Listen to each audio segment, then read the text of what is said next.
Hello and welcome. As you can tell from this video's title, I will be ranking Slipknot's catalog of songs. Make sure to follow along and let me know what I got right, what I got wrong. I'll also be showing how my ranking compares to Slipknot songs ranked by their popularity on Spotify to gauge which songs I'm overrating or underrating compared to the public. Spotify only has 106 of the 111 songs I'll be ranking today, so it'll be skewed but only slightly. But enough of that.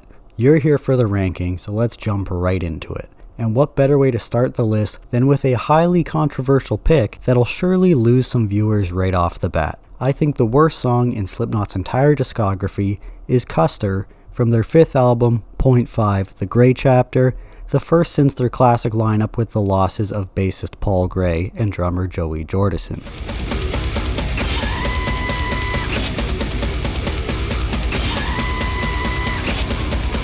I expect this pick to be disliked because it is certainly a crowd anthem and a fan favorite one at that. Hell, I know people who say this is their favorite Slipknot song overall, but I have to believe it's songs like this that make non-Slipknot fans look down on Slipknot fans as edgy 12-year-olds who shop at Hot Topic. And if that doesn't bother you, that's perfectly acceptable. I just personally can't take myself seriously singing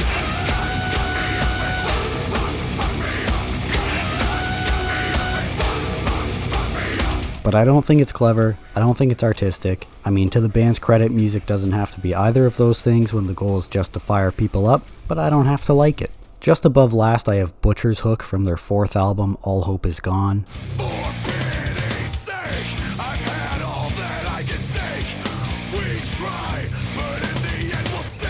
It's a song about going against the grain, being anti-pop, and maybe they were just being cheeky, but I'd call this one of their poppiest songs up to this point in time.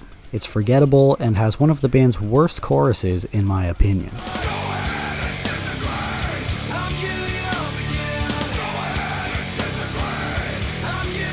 Coming in next is Death Because of Death. It's one of the few interludes from their sixth album, We Are Not Your Kind, and actually starts off pretty cool and eerie.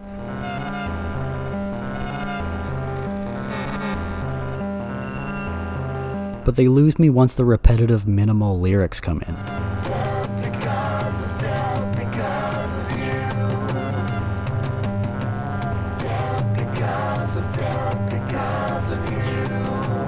Moving on from there, we have the intro to the album All Hope Is Gone, Execute.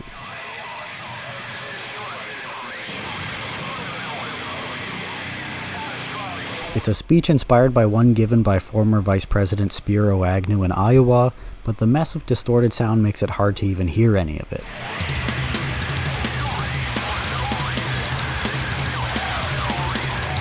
Even still, it does a good job setting up the next song on the album, but I don't think anyone expected an intro track like this to rate very highly here.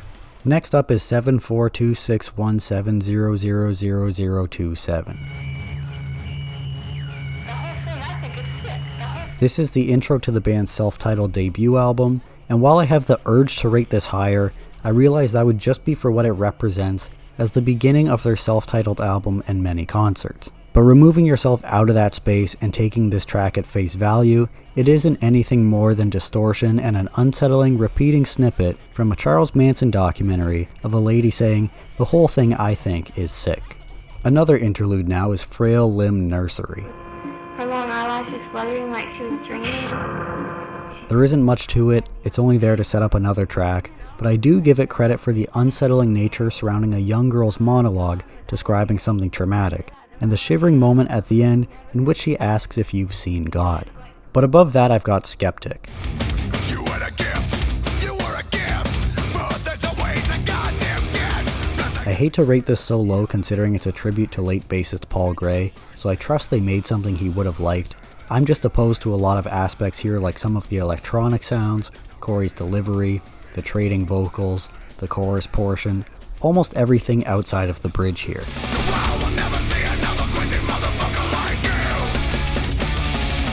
Moving on, I have I Am Hated from the legendary Iowa album.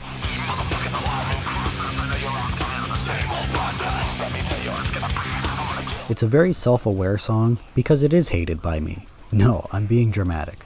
I applaud them for doing something different, but very little of the vocals are enjoyable to me.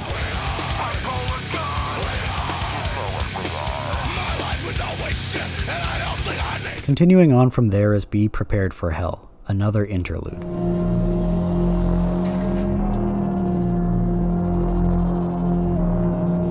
It's nothing to be wowed by, just a moody 2 minutes, but maybe the biggest surprise is my favorite part is actually the unsettling final 15 seconds in which some laughter and a creepy piano melody is played.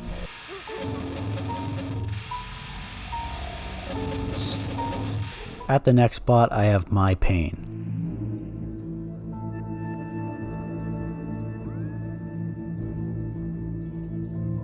A song 10 years in the works, it's a long, atmospheric track that takes 2 minutes to get into its main groove, made from sounds outside Slipknot's usual wheelhouse.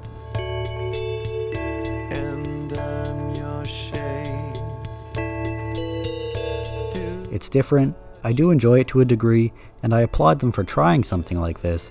I just left feeling disappointed, thinking they could have made something creepier or more unsettling out of it. Following that, I've got a bonus track from Volume 3, Don't Get Close.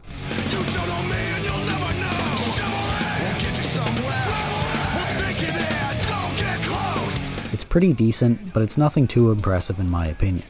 At the big 100, I have Gematria, The Killing Name.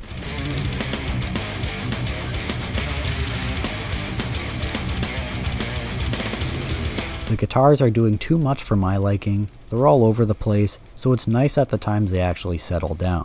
One person who doesn't chill out, which I'm more than fine with, is Joey on the drums. Furthermore, the bridge really carries this song.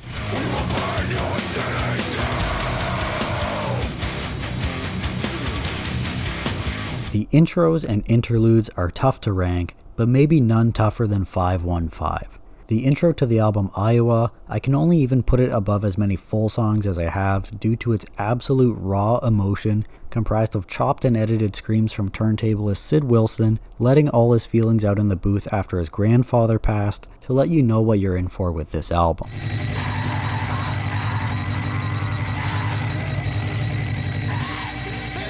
A deep cut here next, I've got Snap from the Slipknot demo, also appearing on the self-titled album's 10th anniversary.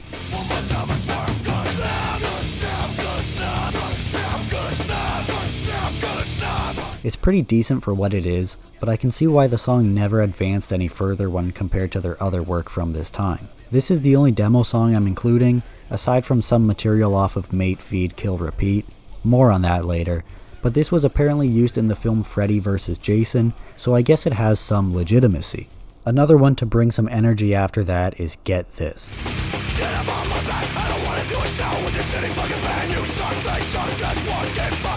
It doesn't have a lot going for it in my opinion. It's a track for you if you want to hear Corey and Clown shout, "Suck these nuts," but I will admit the repetitive "Get This or Die" towards the end gets me fired up.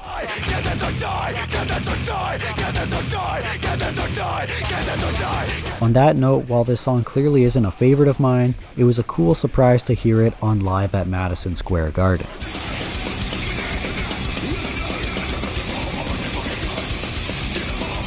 Another tough one for me to rank next is Insert Coin. This was the intro to We Are Not Your Kind, marking a stark shift in direction for the band, incorporating noticeably more electronic elements.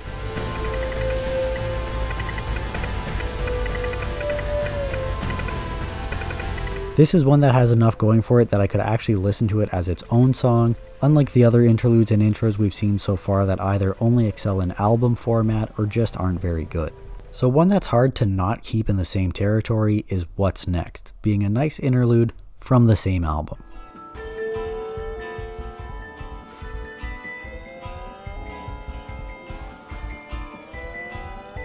Continuing up from there is Child of Burning Time.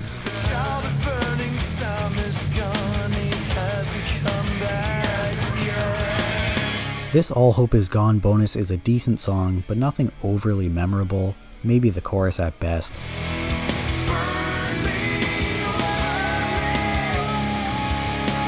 So I have no quarrels with it being left off the album, and apparently neither did you, as we got this ranking right on the nose. On to our first from an album I seem to favor more than a fair amount of you. I have Yen from their latest The End So Far. Can I hold you in my mouth until I fade into this form? It's got some good moments and admirable qualities, I just think they ruin what could have been a great chorus.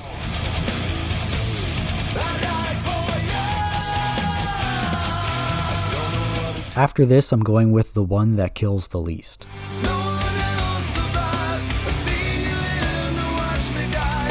As Slipknot progressed through time, one thing they started to lose me on was utilizing cleaner, more vulnerable vocals more often, with this being one such example. It is still a decent chorus, but I find the solo section carries the song the most.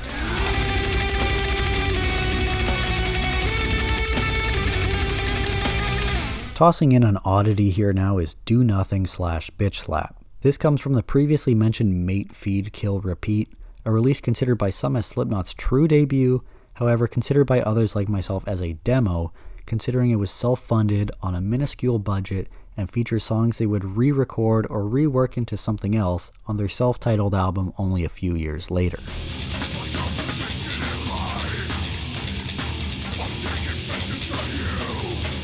So for being more or less a demo, this one's pretty solid. You might just have to get used to the occasional jazz interlude within it.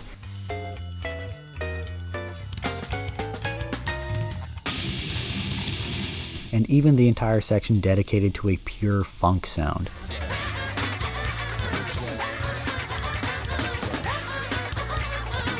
As their influences were all over the place on this release. I personally like it more than this ranking would suggest, but that's because I don't find this to be the best representation of the Slipknot we know. Going back to what I was saying about softer vocals, my next controversial pick, Dead Memories at number 90, is another that has this.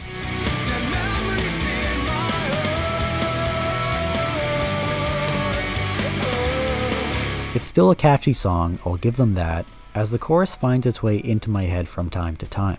Getting back to Iowa for this next one, we have the pummeling Metabolic.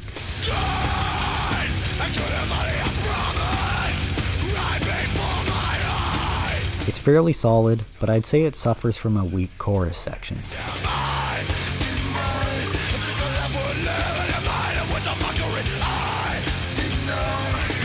And another from the same album I expect hate for is the Heretic Anthem.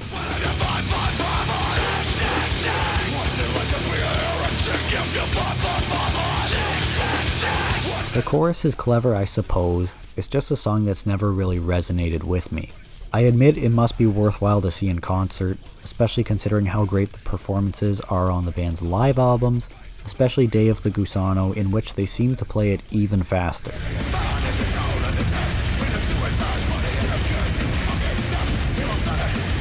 In the next spot now, I have Only One.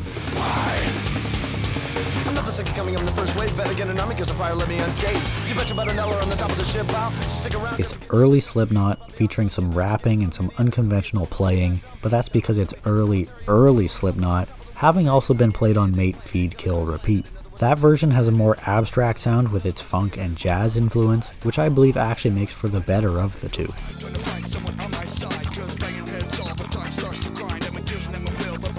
Another one that had potential to be better in my eyes is Opium of the People.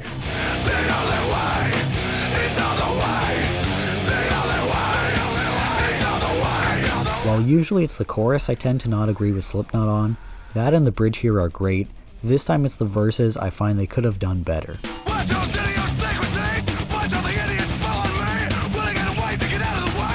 I'm continuing on now with Hell, for I guess my first sizable overrating.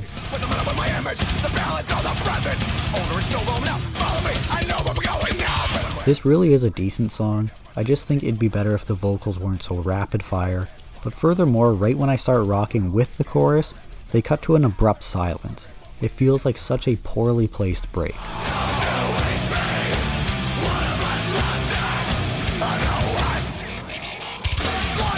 Jumping back to the self-titled album, next is No Life.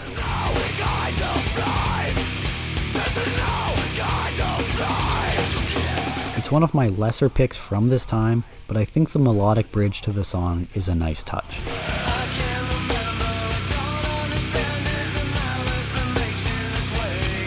Just after this, I have Goodbye. Help us on the way.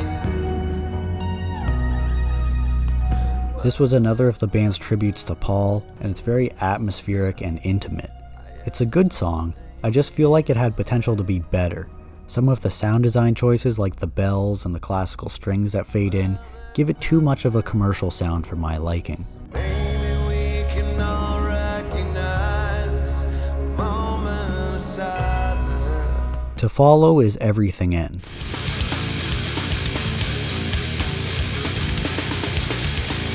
This is another that I found could have been better, but I have less to complain about here. The live version at Madison Square Garden is worthwhile though, as the squeal from the guitar at the chorus is more audible, making for a great touch.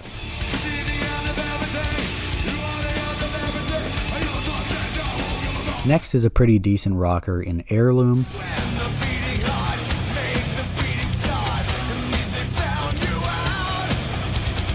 But it is an admittedly conflicting feeling jamming to a song about domestic violence. Next I'm going with Kill Pop.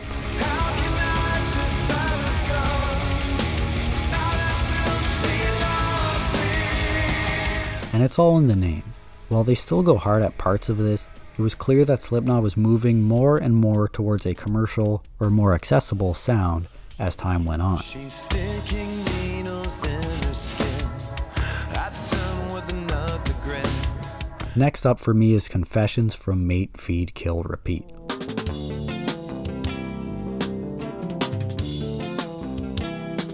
It really is a good tune. I like the mood they make with it, but songs like this from this release may as well have been by a different band entirely.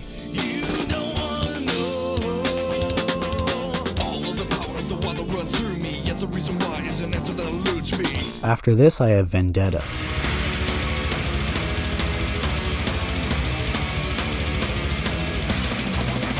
It really packs a punch, but the vocal harmony has a lot of swing to it. That combined with the chanting "Haze" at the chorus, and it sounds like a song commissioned by WWE to be used in a promo.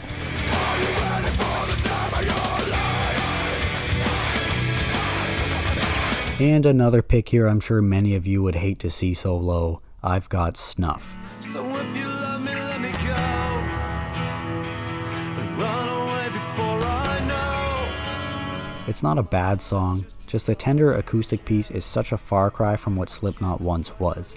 But don't get me wrong, it's always great to see a band advance and evolve their sound, it just didn't work for me here. Breaking out a deep cut next is Override, a .5 era bonus track. Did you expect?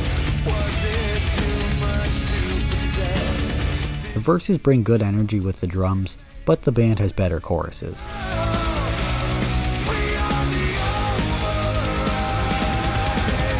At the 75th spot now, I have Desaad.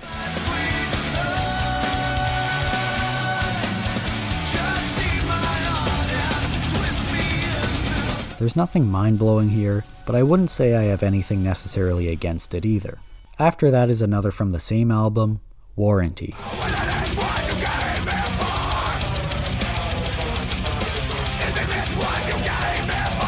It's a solid song, but I don't know if it's just the production on it. The backing vocals sound so flat compared to the band's earlier releases.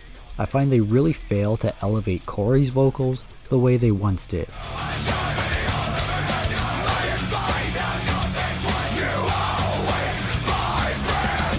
It lacks that extra oomph, you know? Moving on, again with one from Mate, Feed, Kill, Repeat, is Some Feel.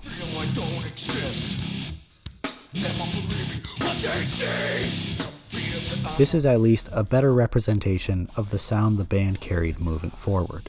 Next I have This Cold Black, and here you can see how the backing vocals complement Corey's that much better.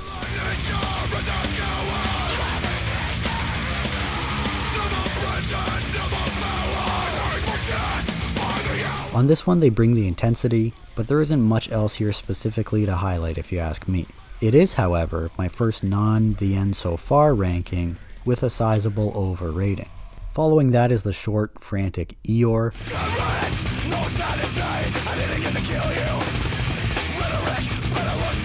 It brings a lot of heat, but it was never one that wowed me too much, though I will admit the drumming goes crazy, holding up well on live releases too.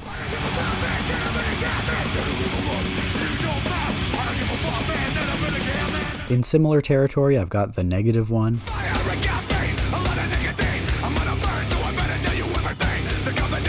Nothing bad about it, but nothing too special either.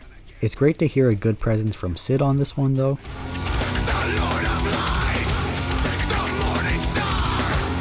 Following that is Tattered and Torn.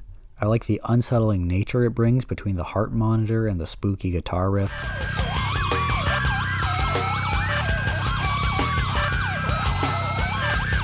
But the vocals are a little much. Corey and Clown banter back and forth in a depressed and miserable dying voice respectively, which while awesome in theory, doesn't execute to my liking here.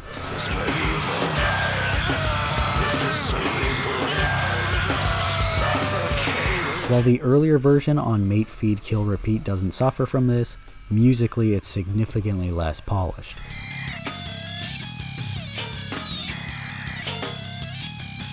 After this, I've got the nice, moody Sarcastrophe.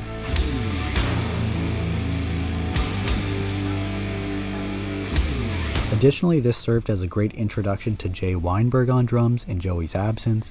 Great way to kick off a new era, and he crushes it on the day of the Gusano live version as well.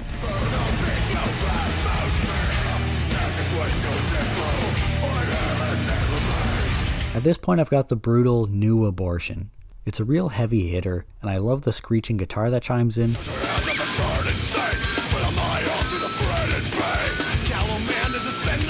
However, I'm not crazy about the wee-oo, wee-oo, wee-oo guitar at the chorus.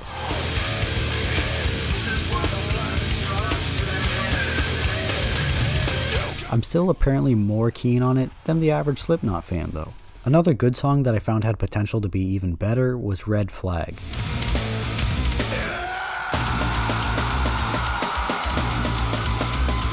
With the frantic pace it brings, I wouldn't be surprised if this became an instant fan favorite, but the distorted backing vocals at the chorus certainly hinder it for me.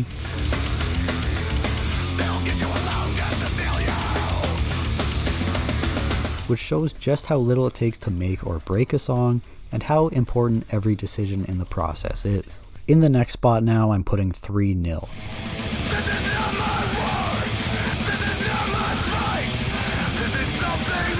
It's supported by some steadily chugging guitars all throughout with some highlight moments, and the 9.0 live version is certainly worth checking out.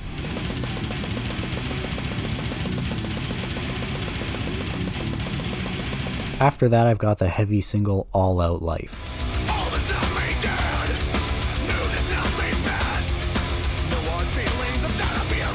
I feel like it came as a surprise to all of us that it wasn't featured on We Are Not Your Kind, especially considering the album's title is used as a lyric in the song. A similar idea to Snuff, but done more appropriately in my eyes, was Circle from Volume 3.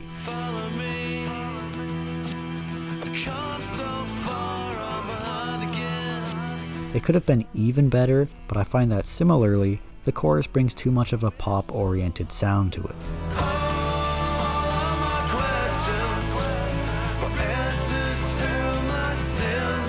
An intriguing pick next, I have Critical Darling.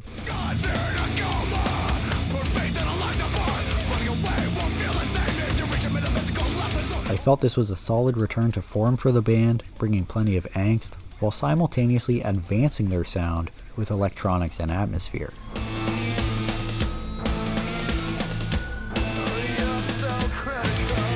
They may have also won a few points here on the basis that Alice in Chains is one of my all-time favorite bands, and the start of the chorus here I would call near identical to a song of theirs.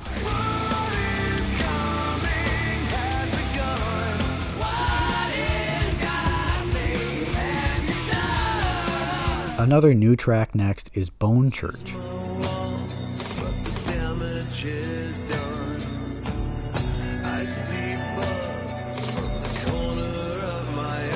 It's a far cry from Slipknot's original sound, but I like this direction they're going in. I feel it has a lot of artistic merit to it.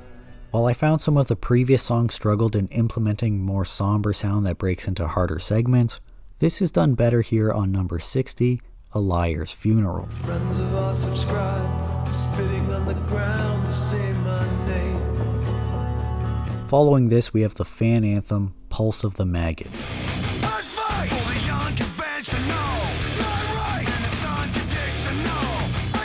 Slipknot fanbase were of course honorably nicknamed maggots after Clown concluded that the swarm of jumping fans looked like a wave of maggots. It's a brilliant homage to the fans, even awesomely incorporating audio of a crowd into the song. Really, the only thing keeping this from being higher for me is Corey talking like a robot.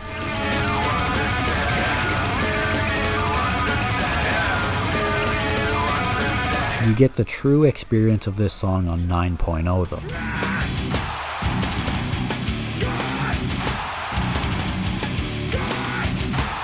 Moving on to a moody one here is Medicine for the Dead.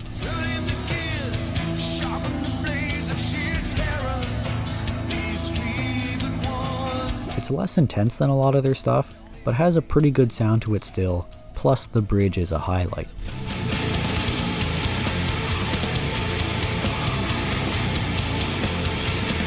Upping the pace next, I have Welcome.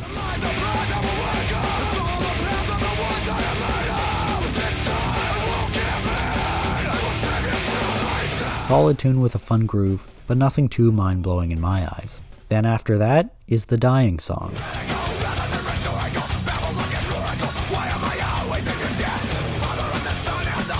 This too is from Slipknot's latest release, though I'd say they do a good job tapping into their older sound. And going back to back with the new stuff, we've got the Chapeltown Rag.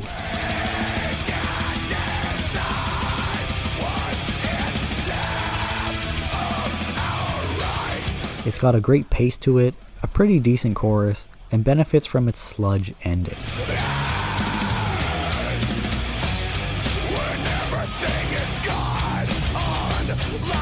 Continuing with another thrasher is Disaster Piece.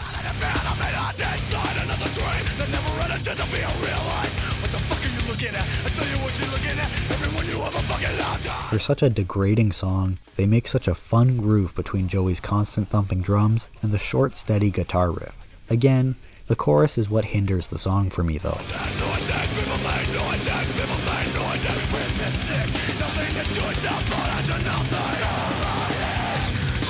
One of my criticisms for Volume 3 was that it was less abrasive than Slipknot's first two albums, but songs like Vermilion prove they could still get things right.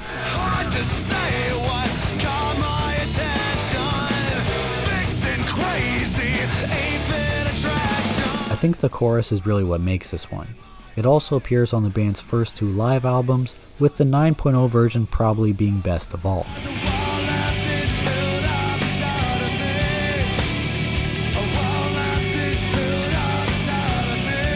Getting back to some old Slipknot is Surfacing.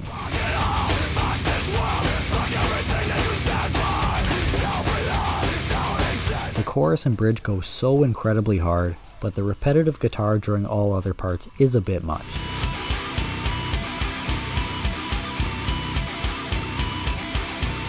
This is on all their live albums, and furthermore, I am beyond surprised to learn this is their most played song live. A frantic one up next is The Nameless. It rocks, the chorus is beautiful,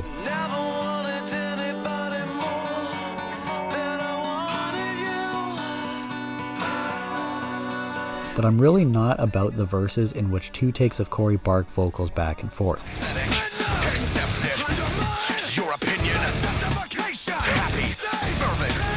The live version of this was also released as the single for 9.0.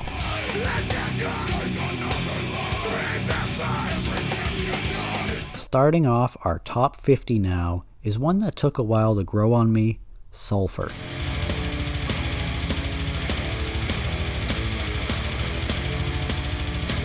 I would say it has quite the memorable chorus to it though.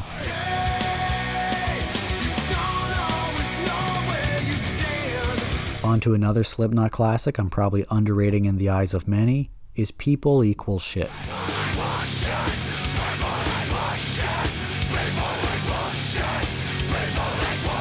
I would think it's one of their most iconic songs, and it does go pretty hard, it's just never resonated with me all that much. An interesting one next is Solway Firth.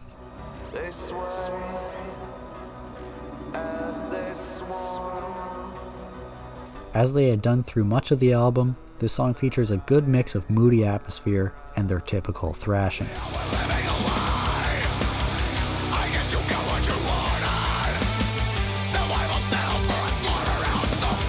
At another pummeling track now, I've got Diluted.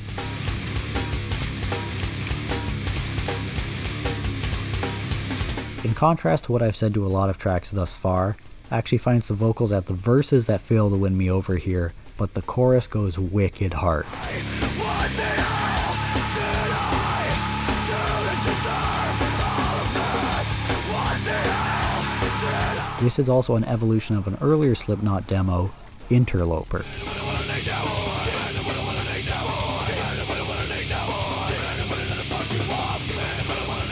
And with what is actually a bonus track next, I've got Scream.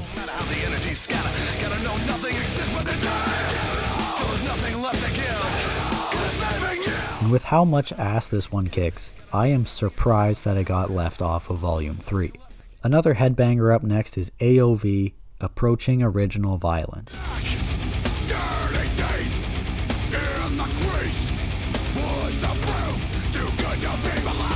It goes hard and has pretty melodic sections,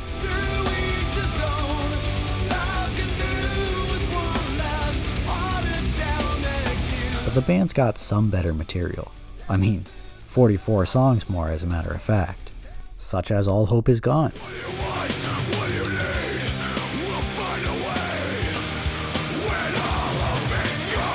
This is actually one that took some time to grow on me, but clearly it's become somewhat favorable. Next, I'm going with Acidic from the End So Far.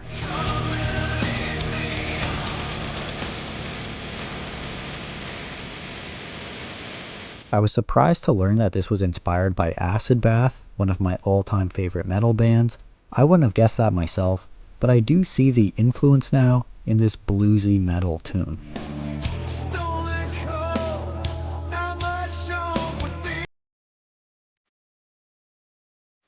And we're going back to back again here, this time with Hive Mind.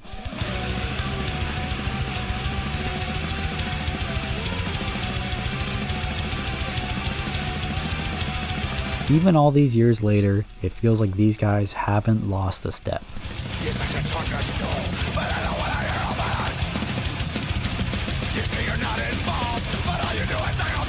Following that is The Blister Exists.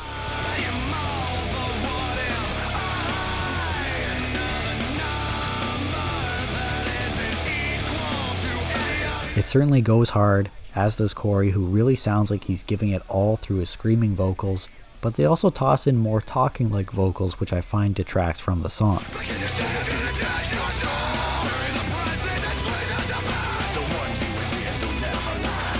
The chorus used to get stuck in my head so frequently though, and the marching band drum sections are a great touch.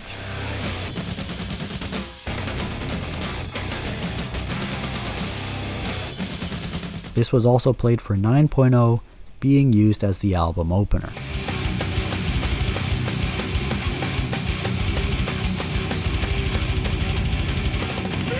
A deep cut next at 40 is the All Hope Is Gone bonus track, Till We Die.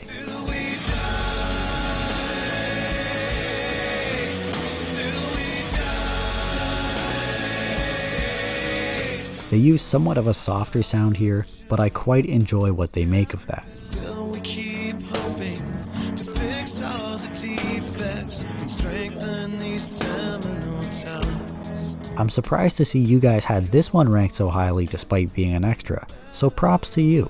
But just as quickly as we got on the same page, we lost it, because next I'm putting Before I Forget.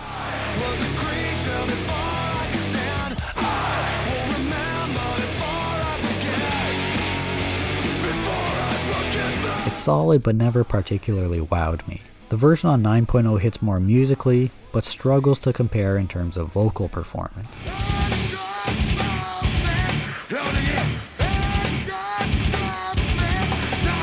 Coming in with some chaos after this is Me Inside.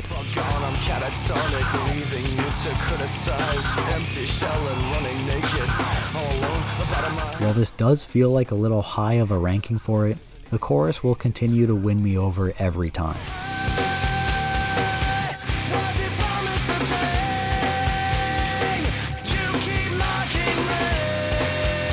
An intriguing one next, I have Adderall.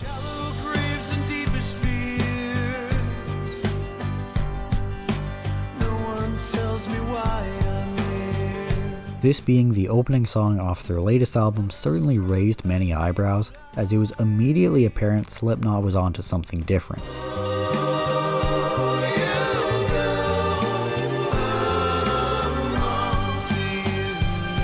Far from being metal, I was still fascinated with it. There was also an Adderall EP, but I didn't bother including anything from that, as it was more or less this song's parts and sections broken down into individual tracks. In contrast to that, next is the fan favorite Purity.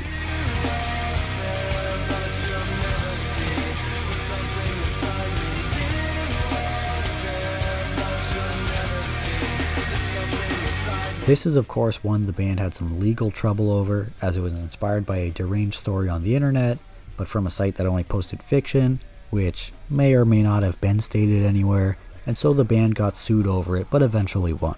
Not only was it played on 9.0, I found that to be the best performance on the whole album.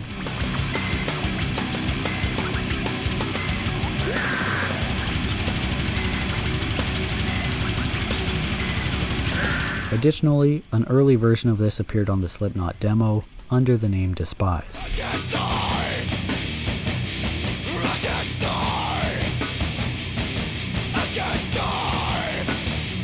A heavy hitter up next is Wherein Lies Continue.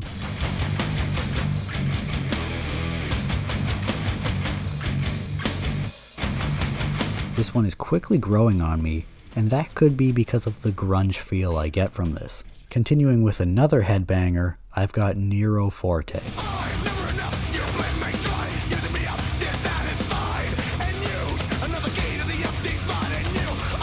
I think they execute the usage of both clean and rough vocals in the chorus well, on top of being a great all-around song.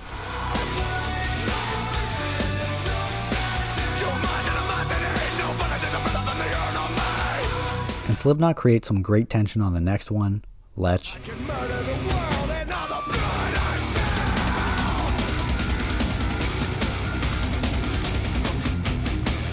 Where they'll alternate between an open, spaced out sound and some heavy thrashing. We're gonna get to a couple classics next, starting with Psychosocial.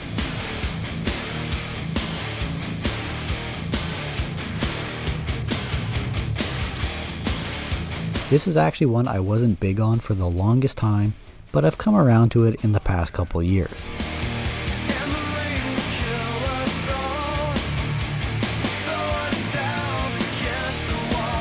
Next after this is Prelude 3.0.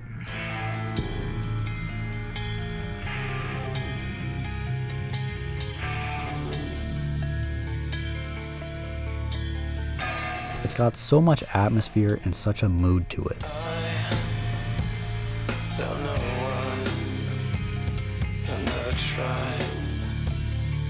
The sound was surely a departure from what they employed on their first two albums, but in this case I think it was very welcome.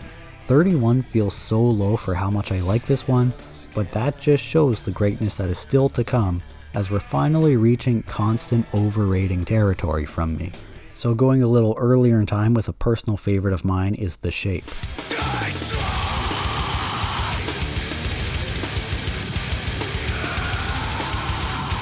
This was one of the songs off Iowa to resonate with me the most, even from the first listen.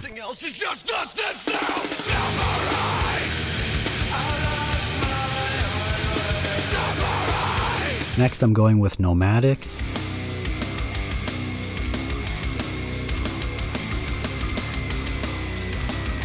The Grey Chapter got some praise for being a return to Slipknot's early sound, which while I didn't really see personally, this might have been the closest example. It benefits from arguably the best chorus on the album too.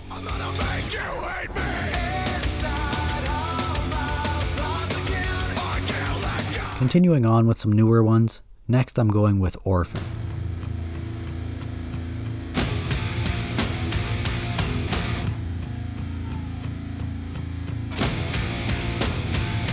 It starts out nice and spacey, before getting things going with a solid groove and chorus.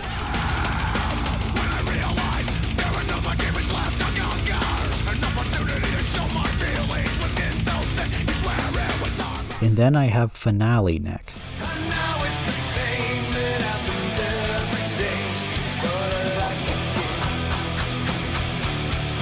It's a sad, albeit beautiful send-off.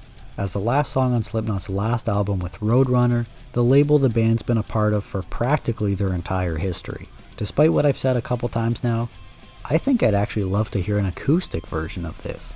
And unfortunately falling just short of the top 25 for me is Unsainted.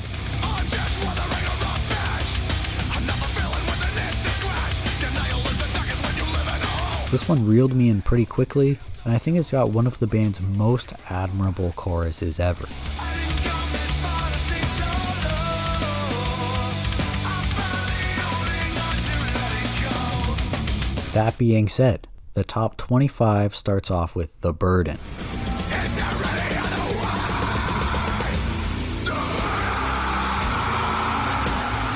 This is way too good to be a bonus track and leaves me wondering how it even got left off the Grey chapter. On top of that, it's such a raw song, detailing not only that someone who was once very present in your life is just gone suddenly, but furthermore the guilt that's common to feel after someone has passed, as if you could have done more to prevent it. We continue on with the pummeling My Plague.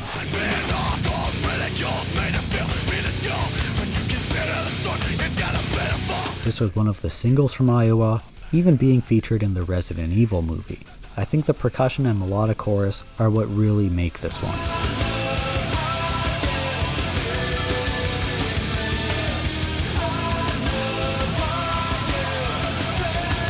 After this, I'm placing the hardcore Liberate.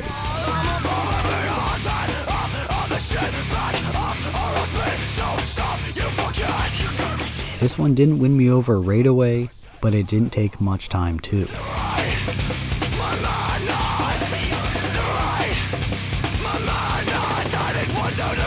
And going back to Iowa now on another atmospheric one is Gently.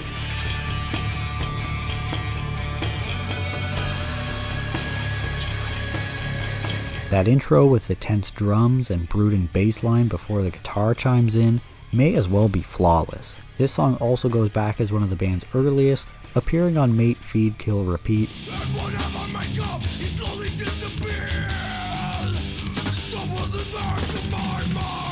But they really perfected it on Iowa. Next up is one of my favorite songs from newer Slipknot, and that is Birth of the Cruel.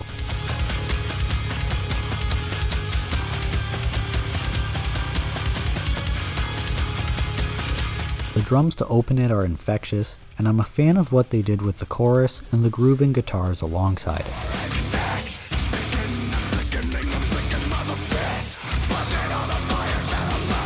Next is what I expect to be the song I overrate the most, and that is Gehenna.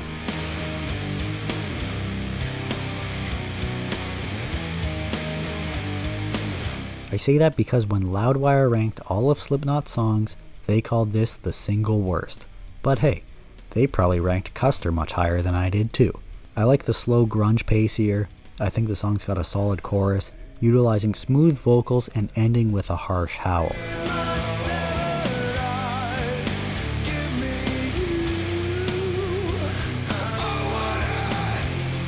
This is far and above my most played song off All Hope Is Gone. Following this, I'm going with Not Long for This World.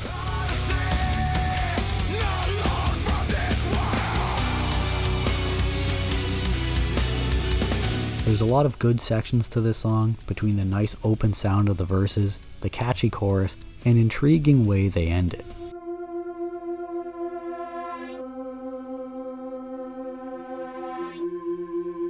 I wouldn't be surprised if this is overrated as well, but next for me is Spiders. Now is not the time.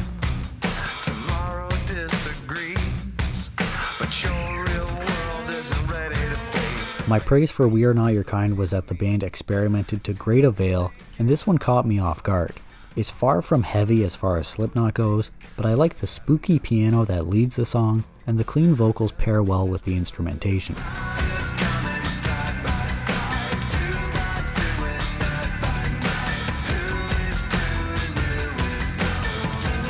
Coming next is Vermilion Part 2. And the pain leaked through and covered me. I'd do anything to never to myself. I know I've criticized Slipknot for making soft songs because they're a far cry from the band's original sound and their first two albums, which are probably their most praised, but they really knock it out of the park on this one. Won't let this build up inside of me. I won't let this build up. Next, with another long, slow, emotional one, is If Rain Is What You Want. Do we need it? Do we see it? Is it really there? That's what you would expect from a song to end an album about losing a longtime friend. This one's for Paul.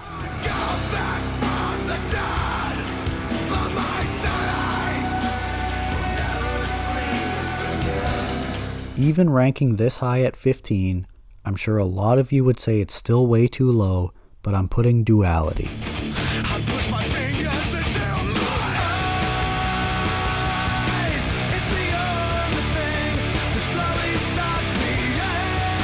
An iconic song for sure.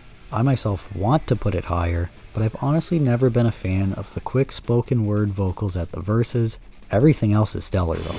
Together, or separate the skin from bone, leave me all the pieces, then you can leave me alone. One thing that's always been a staple of Slipknot is percussion, and that's evident on Skin Ticket, where the drums bring such a thunderous sound.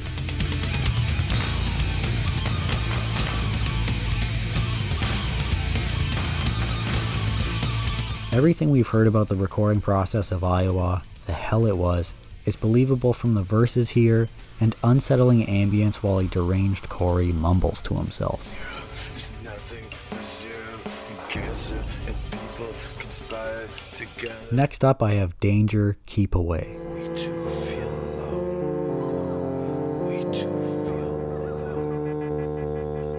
It's the emotional closer to Volume 3, led by its moody synth and Corey's soft singing.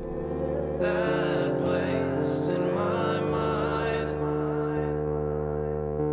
Taylor himself even recently called this Slipknot's most underrated song, and he might be right. The full-length version only adds to the ambience. And we're going with another from Volume 3, The Virus of Life.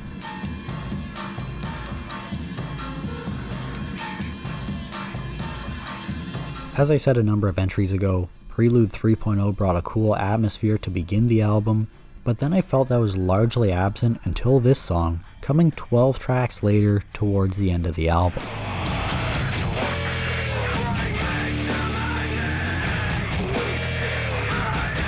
Getting back to the classics now, I'm going with the brutal Left Behind.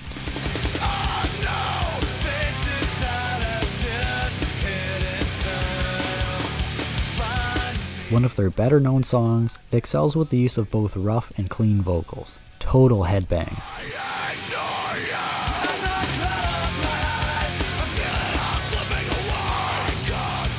And on to the top 10. Are you familiar enough with the band's discography to know what's left? Let's see. Because at number 10, I'm breaking out another deep cut, Slipknot. Yes, the song Slipknot.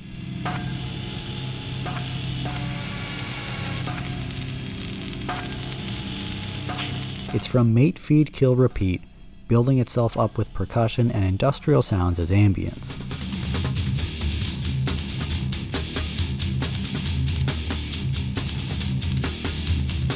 It ranks this highly in my mind even in spite of how lackluster the budget that went towards it was, so I can only imagine how killer the Nine could have made it if they re-recorded it.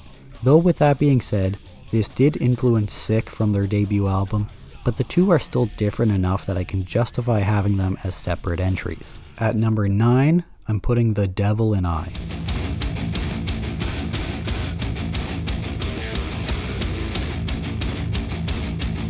I really found Slipknot struck gold with this one.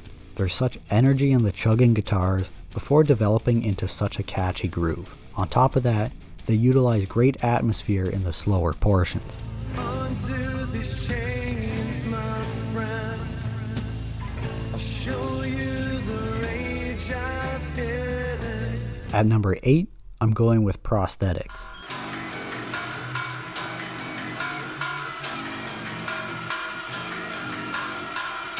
I feel like with the past 10 entries or so, you can gauge what my favorite type of Slipknot song is. Those long, emotional, or deranged atmospheric types, and that is the case here as well.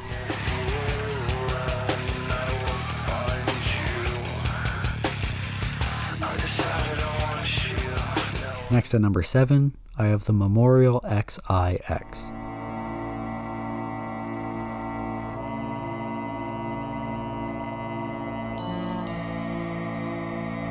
The opening track of the Gray Chapter, it is very depressing, detailing the loss of late bassist Paul Gray. There's tons of atmosphere, and the bagpipes really do make it funereal. I'm in no shape to be alone. To me, this is newer Slipknot at their finest. And getting back to the band's biggest hits with number 6 is Spit It Out.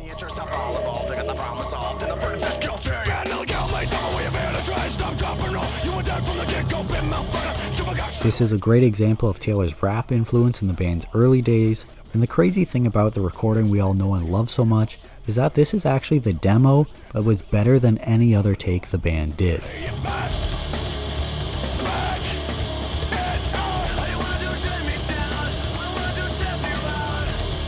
We continue the frantic pace with number 5, Eyeless.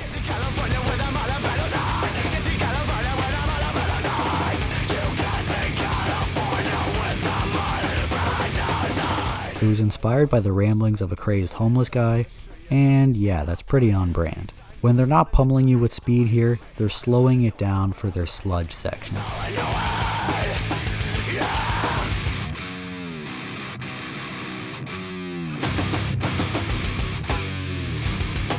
Next, with one of the greatest showcases of the band's early sound at number 4, is Wait and Bleed.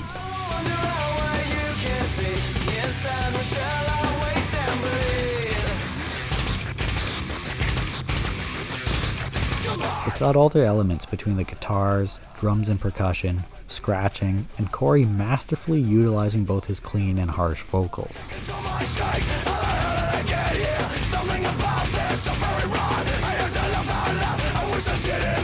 And this is the only other ranking the general public and I agreed on precisely. Another heavy hitter of theirs coming in at number 3 now is Sick.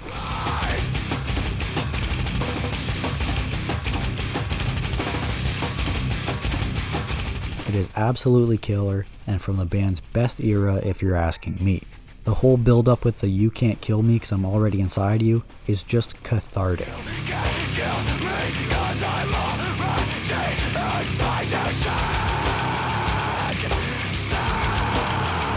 So at number 2 now, going with a huge underdog, I'm placing Scissors.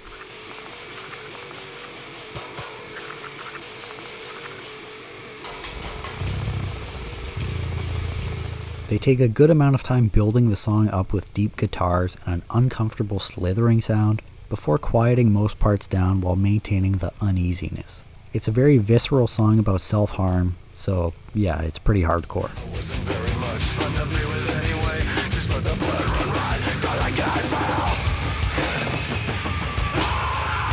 Five straight songs from the self-titled album to hog the top of this list will spoil what my favorite Slipknot album is if you haven't already seen my video ranking them, but if this was the best song off their debut, then what does that leave at number 1? Big time fans will already know if they've been paying attention, because all that remains is Iowa.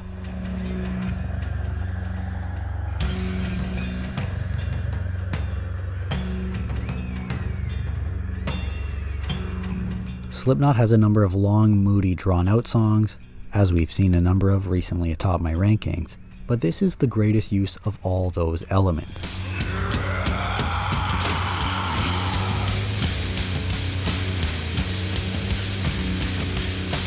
This is another that had been in the group's bag for some time, also appearing on Mate, Feed, Kill, Repeat, under the title Killers Are Quiet.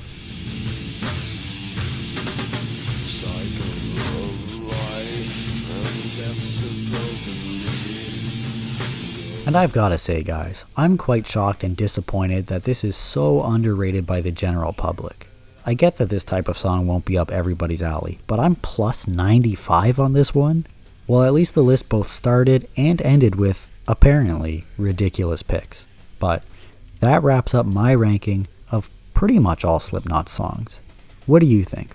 Be sure to let me know what I got right and what I got wrong, because I'm looking forward to hearing what you guys think. I was already of the belief I liked the end so far more than you guys, but I learned just the extent of how much more here. I was also fairly surprised how much I'm overrating the debut album compared to so many of you, and one thing I kind of figured would be that I'd have the bonus tracks rated higher, just on the basis I'm sure they get missed by a lot of people. But that's all for now. Again, let me know your thoughts. Thank you so much for hanging out with me for this time, and I hope to see you around.